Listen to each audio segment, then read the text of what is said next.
that's me.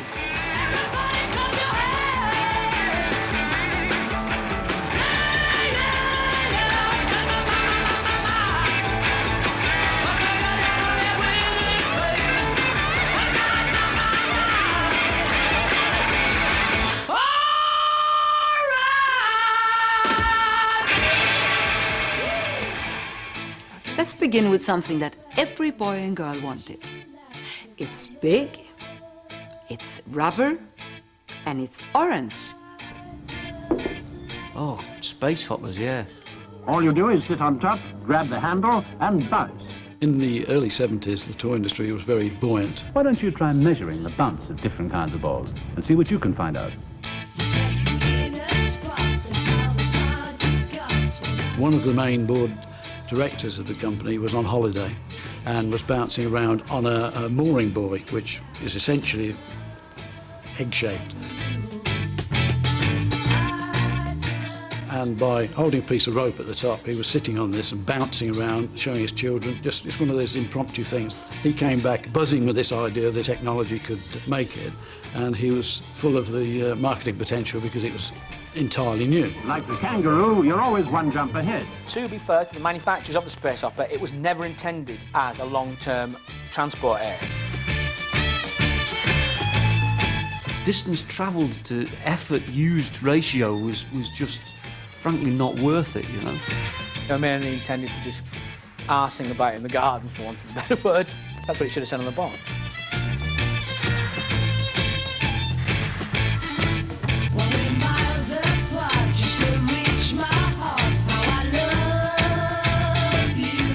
By 1971, we had made several millions, and in this particular year, 1971, Space Hopper won the acclaim as Toy of the Year award, which was absolutely great because it's really a basic, fundamental, simple, low-tech, even at the time, toy. Get set, go! And they're off. Still a lot of adrenaline feeling when I think about it inside, to have been part of such a successful product.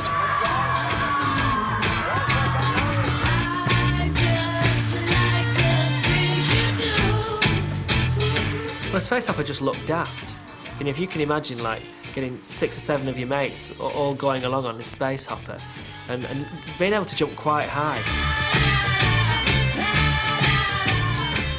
There were no mechanisms to go wrong. There were no batteries to replace. It really was a very basic toy for children to use. We'd all try and expand them as much as we can by taking it to the garage, and the garage used to go mad because they said, oh, if it explodes, it's going to make the petrol pumps blow. I just have this vision of many of them still around, albeit leading very inactive lives, you know, lurking in dark corners of garages and loft spaces somewhere around. Saturday morning TV began in 1971. 4 furry monsters were the future of children's television, and they were the Banana Splits. 1971, I can remember very, very well, because I had a birthday party and I had a pirate hat, and Francis Cameron turned up with the same one. I was very upset. But I can remember that the Banana Splits was on because we all stopped to watch it. They had a Banana Splits cartoon and a Banana Splits people that would run around in those suits. The Banana Splits. That was cool.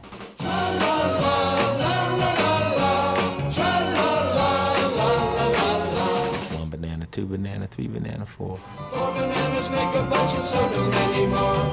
Over hill and highway the banana buggies go, coming up to bring you the Banana Split show. Na na na na na na na. 4 banana, 3 banana, 2 banana, 1. All bananas playing in the bright warm sun. Blowing like a whistle, popping like a cork, Fleagle, bingo, droop around snot. Fleagle, bingo, Cooper and Snort. Banana Splits was like from the height of that kind of Ronan Martin's laughing, mad television. We were brought up Saturday mornings at a kind of Second World War by proxy with Arthur Askey films and Flash Gordon. we had the childhoods of our parents, and then suddenly things like this would drop in. We said, look, this had to look like a living cartoon, because everybody was afraid at that time of live action, because there was no live action. It was all cartoons. No one knew really how to put people inside of suits at the time, you know, as well as we did. We've been doing this with our puppet shows for years. Most people thought our puppets were lifelike. They didn't know they were little people running around inside these puppets. Cracking theme tune, though.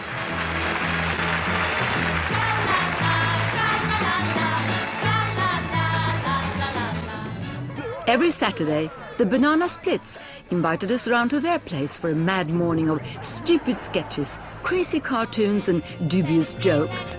Dear Drooper, I live on a big ranch. How can I count all the cows quickly? Easy. Just count their hoofs and divide by 4.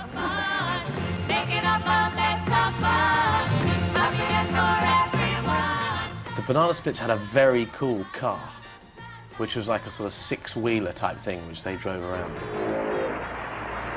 I'll never forget how desperately me and my brothers wanted one of those 6-wheeled vehicles. It was the ultimate high, wasn't it? A little car of your own. And I also remember that there was a cuckoo clock that used to come out and say rather strange things. I remember the moose on the wall that used to talk. Who's gonna answer the door?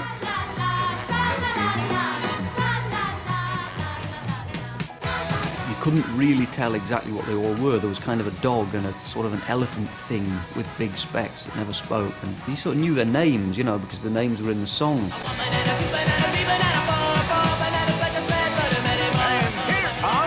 the Banana Splits. How could you forget the Banana Splits? There was Flegel. Flegel was the beagle and didn't wear glasses. I liked Drooper. Drooper I thought was, he was kind of the best character. I believe he was a lion, although I spent my childhood thinking that he was a bloodhound or something. It's that big one with the big ass head, the big one, the big mouth. What was his name? I never liked Bingo. He was kind of an ape, I suppose, now that I think about it. I'd never thought about that before. And Sparky. Bit of a mystery, really. Kind of an elephant or a mammoth or something.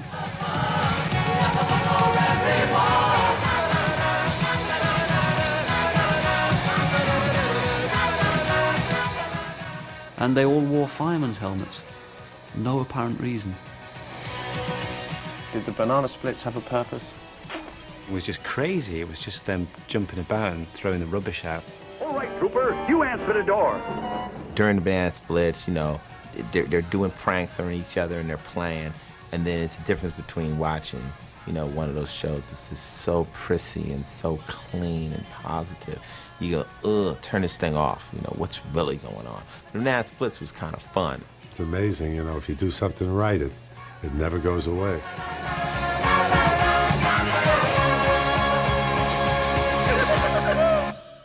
In 1971, America got a new kind of hero. He was cool. He was sexy. He was Shaft. Do-do-dum, do-do-dum, do-do-dum, dum.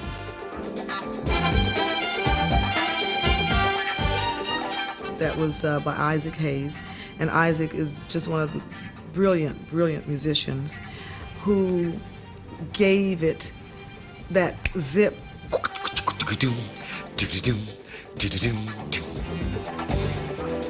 That was great, Isaac. Who's the black private dick that's a sex machine to all the chicks? You're damn right. One of my best friends is going to have the theme from Shaft played at his funeral. His name's quite admirable. Where's the music? Play the music. Who is the man who would risk himself for his brother man? Shaft. Right on. Can you dig it? I was doing A Great White Hope in Philadelphia when my then agent said that they were casting for this MGM film Shaft. And a couple days later, I got a call back from the casting people and wanted to meet me, and I went in and I met with them, and he points to a picture on his desk. I looked at the picture and looked at it, I said, that's me. He looked at the picture and looked at me and said, That was it. What did he tell you, Jen? Stay away from black honkies with big, flat feet. I was so excited that I had a job of, I was going to be acting in a film. I mean, this was a major studio production, and I was going to be playing the lead. That was pretty heady stuff. Prior to that, there really had not been any black films. This was a first, and it was done in such a caliber, and it was done with such style. It was not done from a white perspective. It was done from a black perspective. It was the first fairly big studio picture to cross over. You know, the whites and the blacks saw it. The blacks set it rolling, and the whites jumped on the bandwagon. Very important picture indeed, I think, in terms of black people in the cinema. Get the coffee, man. Make mine black.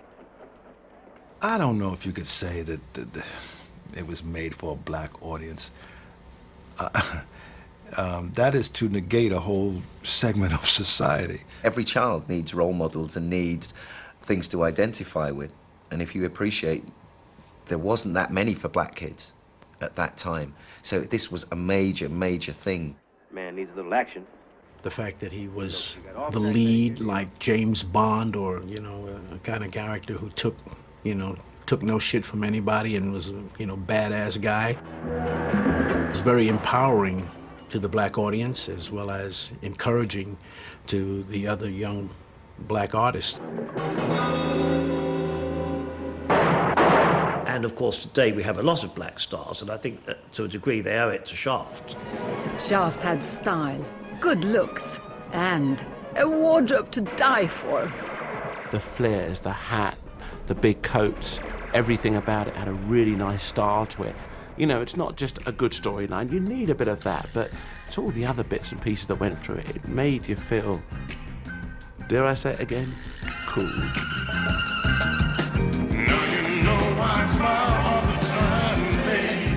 The wardrobe was very conservative for the time, and the only thing that was a departure was quite possibly the long leather coat and the black leather suit that I wore. I'm fond of saying that I wish I had $1 for every leather coat that was sold after that. Richard Roundtree in Shaft and looked gorgeous. I can't even think about him nowadays without going all goose pimply, because he was such a superb-looking chap. He definitely was a pin-up, and I also knew a lot of women who said, well, can you introduce me to this guy, because, he made, hearts flutter. Shaft was big box office. 2 sequels and a TV series followed. Richard Roundtree was unknown before the film. Now everyone knew his name. He was Shaft. Such a fantastic actor. One of my heroes, my heartthrobs.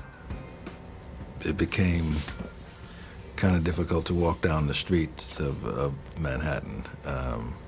At first, I was just loving it. It was great fun initially, but it starts to be a problem when you're in the grocery store and you're trying to. Yeah, sure. Just wait. Yeah. Cigarette? No, thank you, babe. What else can you? Well, I'm off at 4 o'clock. All over the world, no matter where I go, there is a tremendous interest in this character. And they know and can recite the lines from the music and recite the lines from the movie. It's amazing to me. I mean, you're talking 30 years later, and people just, hey, John Shaft.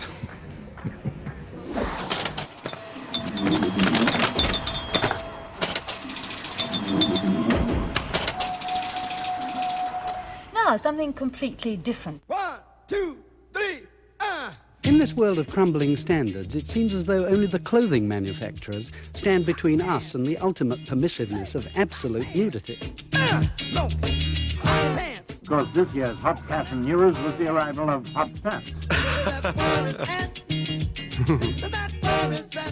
London's witted boutiques have had to really stock up to meet the demand.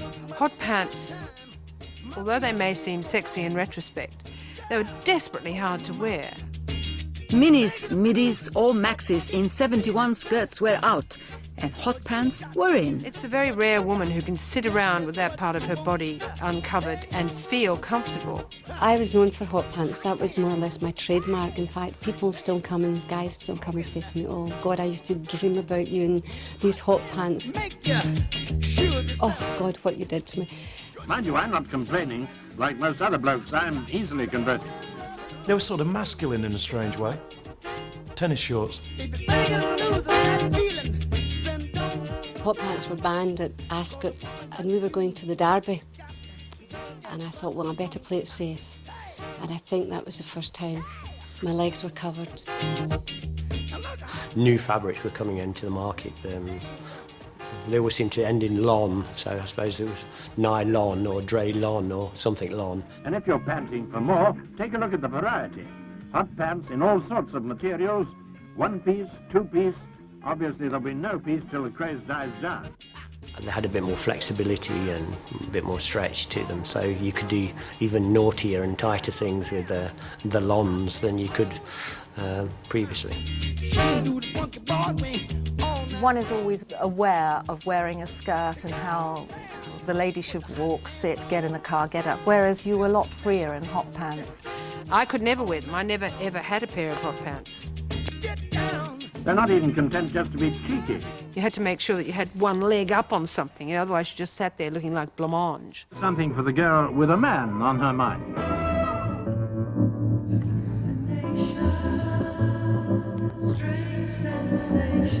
Changing fashions were reflected in changing attitudes on a big screen. Films began to shock with images of explicit sex and extreme violence. I've just had a look at one of the pictures showing here men and women naked making love. Erotic and uncut, as the poster in there says. That was the thing about the early 70s. I think it was the beginning of outrage, the beginning of shock, the beginning of this new power, and not to sweep stuff under the carpet. In 71, one film more than any other exposed the seedy side of 70s society. Get Carter. Towards the end of the 60s, the blinkers were beginning to come off, really. Up until then, it had always been sort of rather perfect. Certainly when I was making Carter, I contributed to the blinkers being removed. There was a whole series of extreme films that I think probably couldn't have been made after the 70s were over. There were Straw Dogs and Clockwork Orange and Get Carter. Get Carter would relaunch the career of one young actress in London. I played Michael Caine's girlfriend Anna. I would be remembered for one scene. The most asked questions were always, is there nudity? Because at that time I was considered to be a sex kitten. Or sex kitchen, as Rod Stewart used to call me. Can I phone London? It'll cost you. My favourite scene is the one with Britt Ekland and Michael and the landlady. Hello? I wish I was touching you now. Right now. The production designer, for some inexplicable reason, put a rocking chair in the set. So consequently, I had this kind of funny, erotic scene which I was able to build up. They were always very vague, or be very tasteful. Britt's role was very small, actually. You won't see much. It would be well lit. So you were sucked into it by those phrases. Take your bra off. Now. Now, hold them gently. You know, to take your clothes off in front of the camera was just a horrifying thought. It just was. We're not just looking at one thing here. We're looking at this guy, where his brain is, how he's missing this lady, how she's getting turned on at the other end, oh, this woman in a rocking chair, I can't believe what's happening. And then as the guy comes at the end, he's got no idea what's happened. I want to stroke you and kiss you all over. And if you have someone like Britt Ekland part of it as well, it's fantastic to look at as well, isn't it? I wanted to be a serious actress. So I didn't like the tag, sex kitten. Looking back on it now, I think it's quite funny. What's the matter? You got gut trouble or something? Just doing my exercises.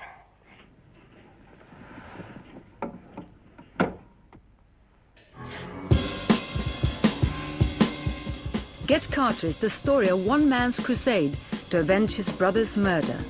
He didn't pull any punches. It's a powerful and violent tale. The thing that you remember about the film more than anything is just the sheer ruthlessness. Pick up! And the film seems to get worse as it goes on and goes on and goes on, and eventually he finds the one man. It was you. It was you who poured it down him, wasn't it? Hey, Eric? Hey! You can pass the bottle around when the car went over the top. Hey! It's as if he'd worked out this horrific death, you know. You're too bad to die easily, you know. I'm going to torture you, and then you're going to go into the North Sea. Goodbye, Eric!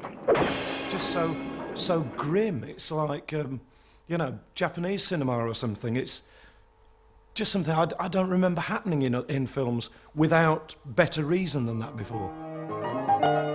The ending, for example, would probably not be tolerated, and certainly wouldn't have been in America.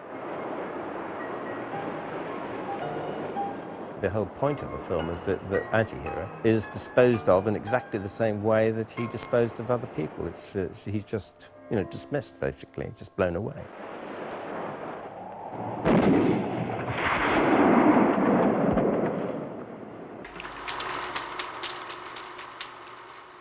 Crossfire, the only game as exciting as its name.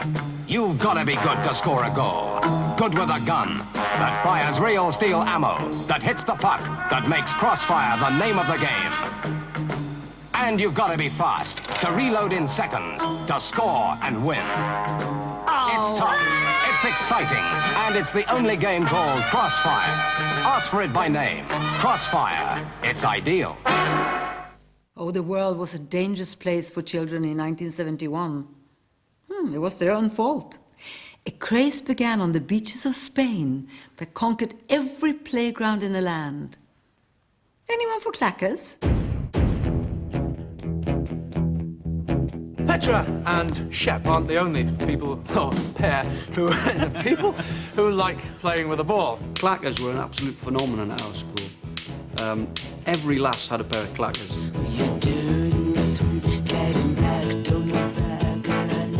Oh, bloody hell.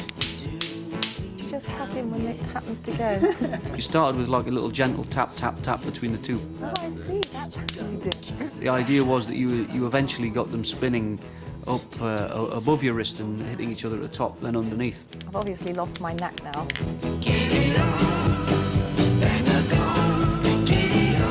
Nowadays, you can't walk down any street without hearing this noise. We weren't allowed to play with them in the school, so they used to stand at the school gates and clack and chew gum until they broke their wrists or their clackers shattered. They were noisy, but that's part of the appeal, was the noise. I mean, children like noise, even if their parents do not. In fact, they're quite safe for me, because I can't make them clack at all. So we've invited our strongman friend, Walter Cornelius. Hello, Walter. Here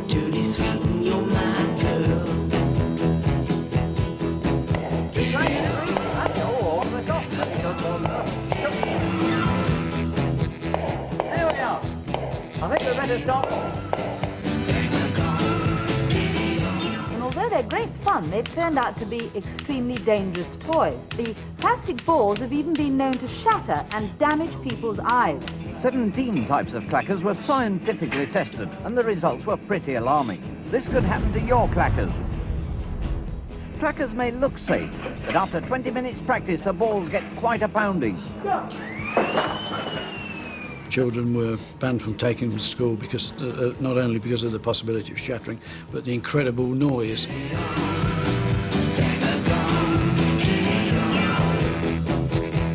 Soon generally became a very unpopular product with teachers, parents, and a lot of children who got themselves damaged by them. It's not surprising clackers have been completely banned in Britain.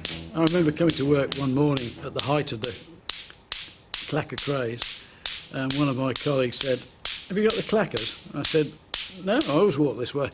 Loads of fun while they lasted.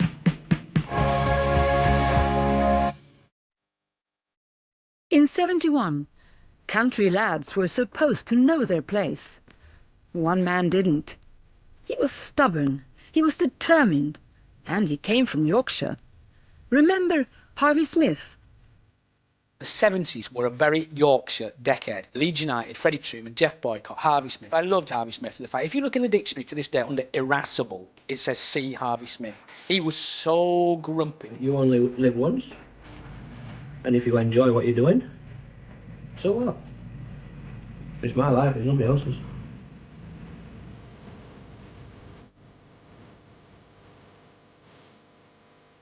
It was a pretty posh sport, show jumping, wasn't it? By the way, what happened to show jumping? When I was a kid, Alvin Schockermoller and David Broom, they were sports stars. What happened to show jumping? Did they make it illegal, like CB radio?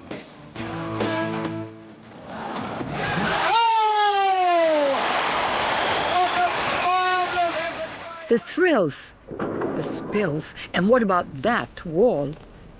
Show jumping was big news in the 70s. It played to packed crowds and huge TV audiences. Television-wise, it was a second sport to the football, viewing-wise. So, I mean, from being just a baggy-ass sort of Yorkshireman with an old cart horse, suddenly I was launched into international career. Television viewers by the million could tell you Harvey Smith's story. He's the former bricklayer from Bingley who gate-crashed the show-jumping world of the colonels and the county ladies, showed them 2 fingers for their stately homes, and galloped off with all the prizes. He made no odds about the fact that he was determined to win, and if he didn't, he wasn't best pleased. Are you an arrogant man? Well, I mean, you was a bit strong there, wasn't you, really? When you start talking about arrogance and conceit and... Doer. Gritty. You must think that you're better than anybody else, as you wouldn't keep going in there. Bit miserable, bit difficult, bit violent. Harvey comes out in his second jumping derby, and with it the richest prize in the world of £2,000. The Hickstead Derby, 1971. The FA Cup of show jumping. Harvey Smith was about to deliver an extraordinary performance. A display which would outrage one man in particular. Harvey, in my opinion, was one of the greatest horsemen of our time. He looks like a bruiser, but he could ride any horse, and he had beautiful hands if you watched him very closely. And that's why he used to get the best out of horses. So the reigning champions away. I sort of won the Derby the year before. When I landed down at Hickstead, I'd forgotten to take the cup back. And first person I met was Dougie Bunny. Said, "Oh, Harvey," said, "have you brought the trophy back?" "Jesus, Bunny," I said, "I've forgotten all about it, I haven't brought it." But I said, "Don't worry, I'm going to win it again." He was having a bad time. He brought on 2 young horses too quickly. And he was having a bad time, and he was getting a bit depressed about it. He said, "You've got no chance because your horse is lame and this, that and the other." And late on in the course, just nicked a rail down. And he's gone, and he can't afford to make another one. All the crowd in Dougie Bunn's box cheered. He sort of overlooked the main ring on top of the grandstand. It was looking down on us, you know. I mean, when he was up there, he didn't think he was God, but his representative on this earth, you know. But under my breath, I thought, you bastards, you know. But luckily for me that day, there was only one other horse had 4 faults, and that was Steve Hadley. Very careful jumper, but it's gone. So that's a 8th fault chance for Harvey Smith. Despite knocking a fence down on his first round, Harvey was given a dramatic lifeline, a sudden death jump-off. And off I went, I scuttled round at 100 mile an hour. My horse jumped clear. And no problem there. So Harvey Smith has won it with 8 faults. And when he jumped clear, I knew I'd won it. So I went past all his regalia and his crowd and one thing and another, and I had to give him a nice wave. Was unprecedented. I mean, it's not the sort of thing that one expected to see around that particular sport. Giving the fingers is so 70s as well. Not the finger, fingers. That's such a great thing to do. Harvey Smith also loses the £2,000 prize money. Is this really justified? The directors took this decision with the full concurrence of the judges as a result of the obscene gesture which you've just seen on that film. I said to Harvey afterwards, I said, look, we can't have this sort of yobbism in sport. And I don't know what that sign meant. But the fingers is great because it's silent. And it was a great thing to do. You could give covert fingers to teachers like that. or overt fingers. If you so brilliant, and he did it. This great 70s gesture. And now only Liam Gallagher does it now, and I think we should reintroduce giving the fingers. It was a great thing. Friendly gesture. Just a nice word. At least you are remembered in life, aren't you? Not forgotten. The 70s was all about outrageous musical talent. The Stones, Bowie, Bolan. But in 1971, they didn't sell all the records. In fact, the biggest hits came from bands you probably never heard of before. Or since. Mother of mine, you gave to me all of my life to do. The thing about 1971, the charts were actually full of a lot of dross. After the sort of post-60s hippiedom, you'd sort of come into the 70s with no real direction, no look anymore. So Top of the Pops was full of all this novelty material.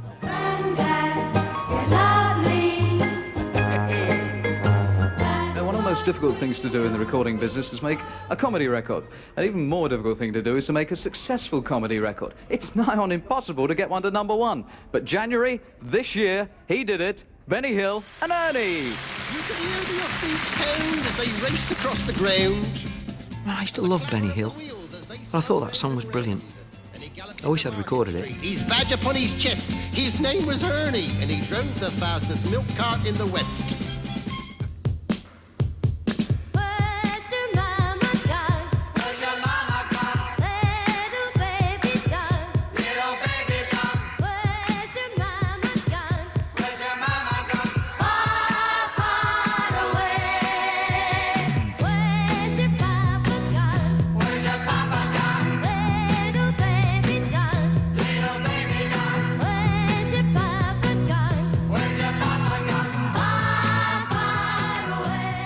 Chirpy Cheep Cheep came at a time when you'd just come out of all this sort of heavy protest type songs from the Vietnam War and all this sort of thing, and along comes this little thing with lyrics which mean absolutely nothing. Last night I heard my mama singing a song. Ooh-wee, chirpa, chirpa, cheep, cheep. Woke up this morning and my mama was gone. Ooh-wee, chirpa, chirpa, cheep, cheep, chirpa. When we heard we were #1, we were in Copenhagen, and I was over the moon. I thought I must go down and let Sally know about this, because she didn't know. I was just getting ready to get into my room to get ready or something when Ken came running up and said, "We're #1." And she went, "Oh." And it was shock treatment. "Did you not feel something?" She said. "No." I said, "Well, let's celebrate. We'll go and celebrate." I started to cry. And he said, we're #1. We're #1. I says, "I don't want to be #1. And he says, "But you're now the #1 singer in Britain. How does that feel?" "I don't want it. I don't want it." Normally you'd take a bottle of champagne and have a good swig at the champagne. It was a glass of milk. I suppose it's every young person's dream, and I didn't really want it all that much. Let's go now. Last night I heard my mama singing a song. Ooh-wee, chirpa, chirpa, cheep, cheep. Woke up this morning and my mama was gone. Ooh-wee, chirpa, chirpa, cheep, cheep, chirpa. We had diaries which read like Germany one day, Austria the next day, Switzerland the next, South Africa the next, Israel the next, South America for a week. It was real frenzy. And I remember my dad turning around and says to me, "Look, give it a year. Go and just give it a year. And if it doesn't work within a year," he says, "you can always come back." Their first number topped the British charts. And now, here they are with their latest number, Tweedledee.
Introducing the new penny. On the 15th of February 1971, there is going to be decimal currency and 100 pennies in the new pound. LSD is dead and gone. Today is D-Day -1. It was a big thing, the money thing. Big thing. 1792. 1899. Excuse me, how are you getting on with decimal coinage? Finding it very simple. I let them do the work. That one there, that's That's the 5. that's 5 pence. 250s make a pound. It's all right for us young ones, but it's for the old age pensioners that I feel sorry for. 10 tens make a pound. This is the 10-penny one. Yes, that's twice the 5-penny one. 25s make a pound. Well, that's the equivalent of our 2-shilling piece now. I remember telling my dad that I was really, really worried about the new money. 100 pennies make a pound. And he said, listen, son, you're only 7. You don't have to know about the old money. You can forget that now. Everything you've learned, just learn the new money. And that was brilliant. Here go the Corgi rockets, out of the super booster and up to top speed on the straight, through the triple loop, into the fantastic electric sky park, and up, up, up it goes. Now wait for it. Across the incredible Grand Canyon, up and over the Cloverleaf. See the fantastic Corgi rockets, the cleverest cars on tracks at any good toy store now in lots of great sets.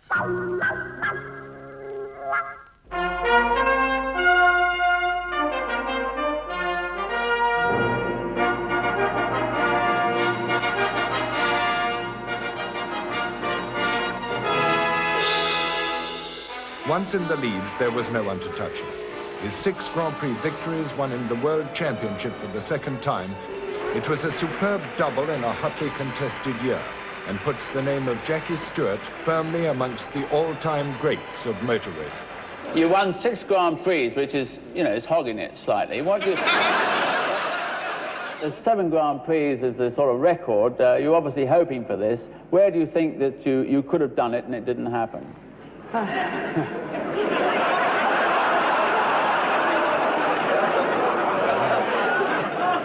I don't think that's a fair question.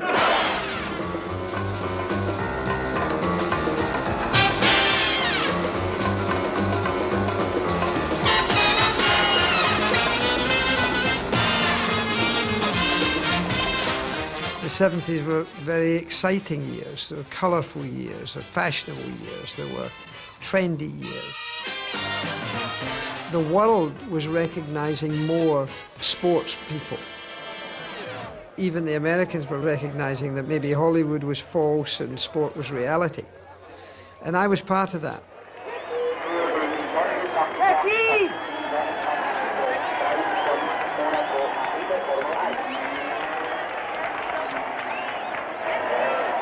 The way he feels has a great effect on me. Well, this morning, he woke up and he said, I don't want to be disturbed. So then I get nervous because I'm doing things not sort of naturally, and I'm trying not to disturb him. Then you hear the people outside shouting, and you look out the window, you see the masses of people, you get the atmosphere. All of a sudden, my stomach goes round in circles. Photographers were always round the wives, and there was 3 of us, Sally Courage and Nina Rint, and we were the sort of 3 glamour girls at the time. Let's see. It's the presents you have to give away. Oh, the present? I'm trying to attract your attention. Oh, I see. I've got another appointment. Write it all out like a bird in the sky. Was write it all out like you were a bird. Of course it's glamorous to take off and go to Rio de Janeiro, for example. Part of the fun part was Barcelona. Or when you went to Mexico for the Grand Prix, you always went to Acapulco. Wear a tall hat like the druid in the old days. Wear a tall hat and a tattooed gown. Whether it was Madrid or you always in Paris. And of course there was always Monaco.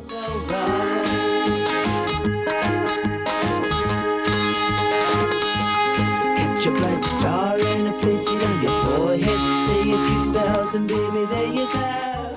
In those days, when you won the Grand Prix of Monaco, Helen would sit on the right of Prince Rainier and I would sit on the right of the Princess Grace.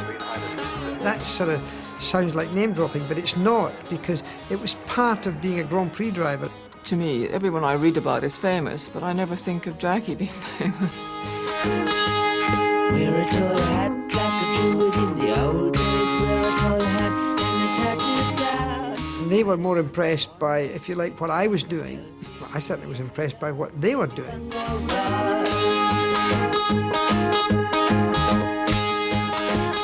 So when you get the power on here, feed it in nicely. As you go around the corner, be more progressive. Bring in the power stronger and stronger. But again, don't go way out here. Don't get here. Because again, you've got the gutter and then you've got the curb.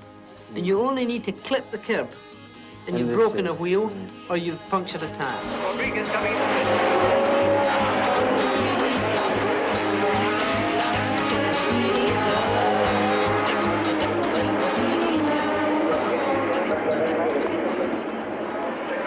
Keep in mind that in the 70s, the danger level was high, but so also were the rewards.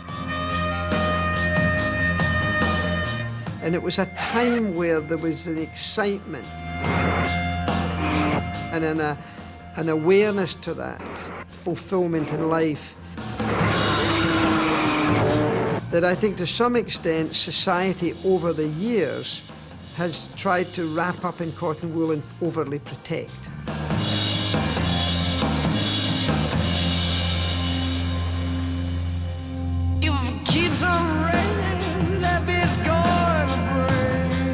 It was very, very stressful for wives. Each month in 1970 there was someone killed. I thought, well, it's just a matter of time. Have no place to stay. If you raced 5 years as a Grand Prix driver, there was a 2 out of 3 chance you were going to die. But what I didn't know, like I know today, was every time Jackie left the house, he'd be going up the driveway wondering if he'd come back. I think I can take that sticky stuff off there. You might make it bleed again. Helen and I lost most all of our friends in racing car accidents. At that time, it was terrible. A friend of mine, her husband went to the moon, and she was asking me how I felt. And I said, well, it must be worse for you, because you're going into the unknown. You don't know.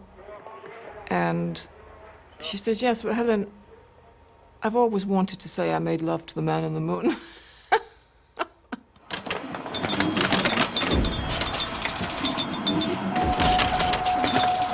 The idea of 2 young women living together, on their own, unmarried, was still shocking in the early 70s. Well, that's what the Liverbirds did.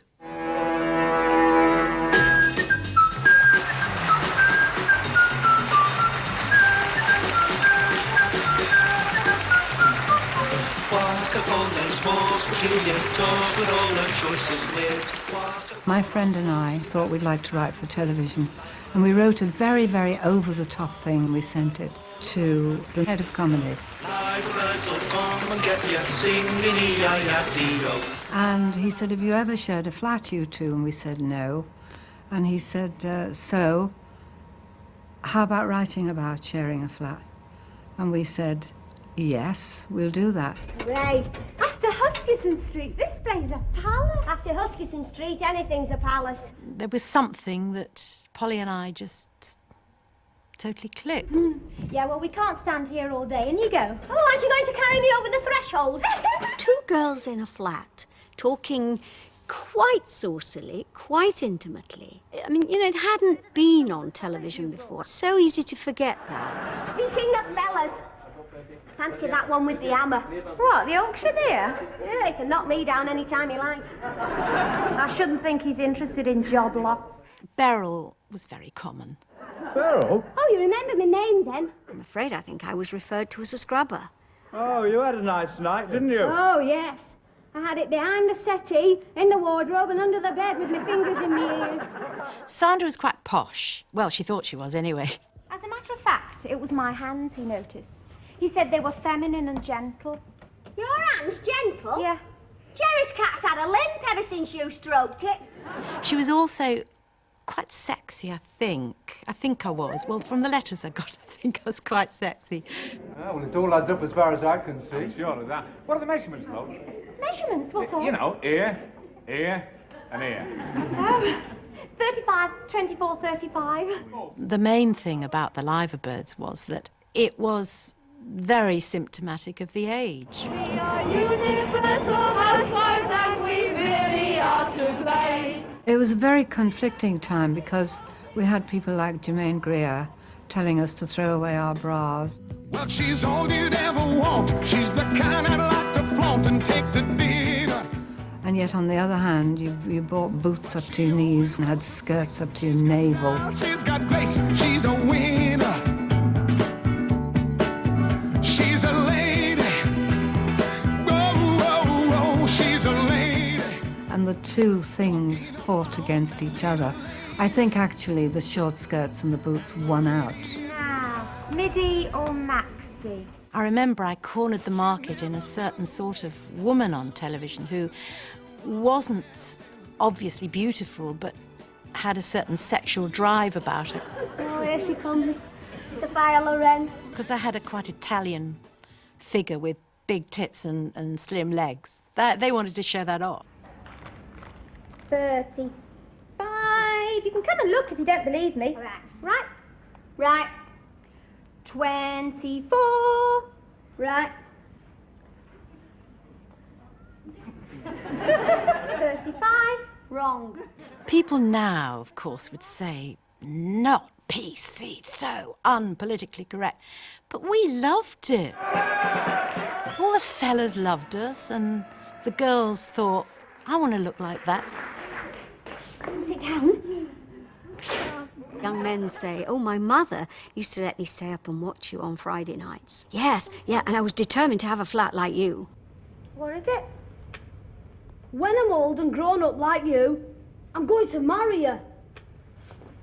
We were kind of role models for that time. When you look back, you think, what role models? But of a sort we were. If there was ever a television program everyone had to watch, it was the Generation Game. It had Brucey, it had the Cuddly Toy, and it had Anthea Redfern. Life is the name of the game. I didn't have a clue what was in store for me. It just all sort of took off and happened. I did odd little bits of modelling around Torquay and Devon, just locally. Then I ended up modelling in Paris, where I was seen, and they were looking for the girl for the Generation Game. And that's how it all started. Ladies and gentlemen, the very, very gorgeous, the very, very lovely, here she is, the gorgeous Anthea Redfern. All right, darling?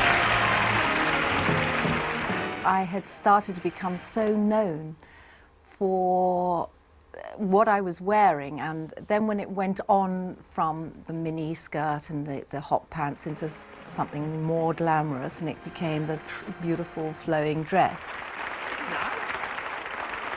Gradually the outfits just had to become just that little bit more glamorous each week as the show went on.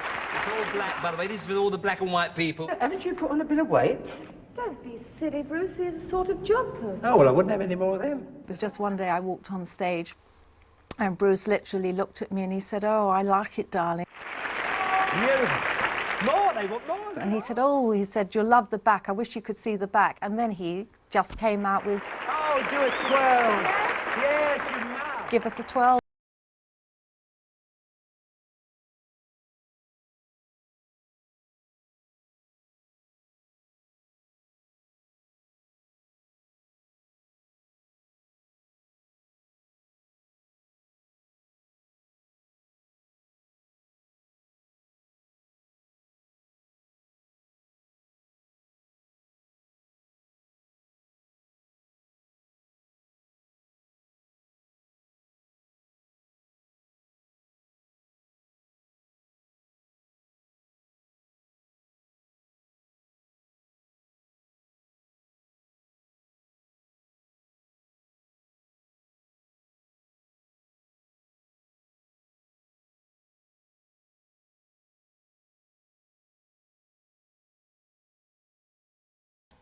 He'd got this way of being so rude to everyone. Did you get up late? Yes, just arrived. Nice. And you're a member of your local consumer group? That's right, Oh, yes. Just make a note of that. Alcoholic. He does one thing, this geezer, doesn't he? In which case he says to people, now it says here on this card... You are married with a baby, just as well. And Brucey would look at the audience with an expression that said, what a burk, eh? And that was it. That was, I remember thinking, God, I could do that. Nice to see you again. To see you all together now. Lovely. It looked perfect, it looked glossy, but sometimes things went wrong, and it was usually the same thing most times, which was the damn sliding doors. Yes, take the sliding doors away, please. I always had the list in front of me, and I was sort of trying to say, goblin teas made. A cassette tape recorder. I remember we used to watch it and think, what do these things do? A fondue set, and I'd think, what could that be? A fondue set. What impossibly glamorous contraption could that be? A wig from Vidal Sassoon's salon. Table mats. A roaster and toaster. An Alibaba basket. Clock radio. And a hot plate. We always had the plate warmer. Nobody goes anywhere without a plate warmer. A handbag. All right, then. 2 doors.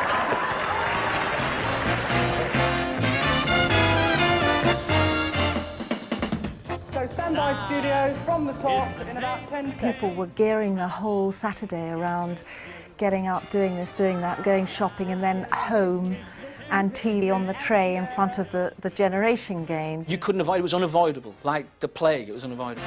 And I want to play the game with you. See? I told you it was a mad year. It's 1972, next Saturday at 11:35 here on BBC Two.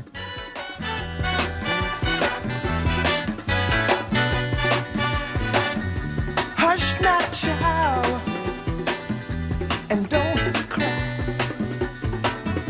Your folks might understand you by and by. Just move on up toward your destination.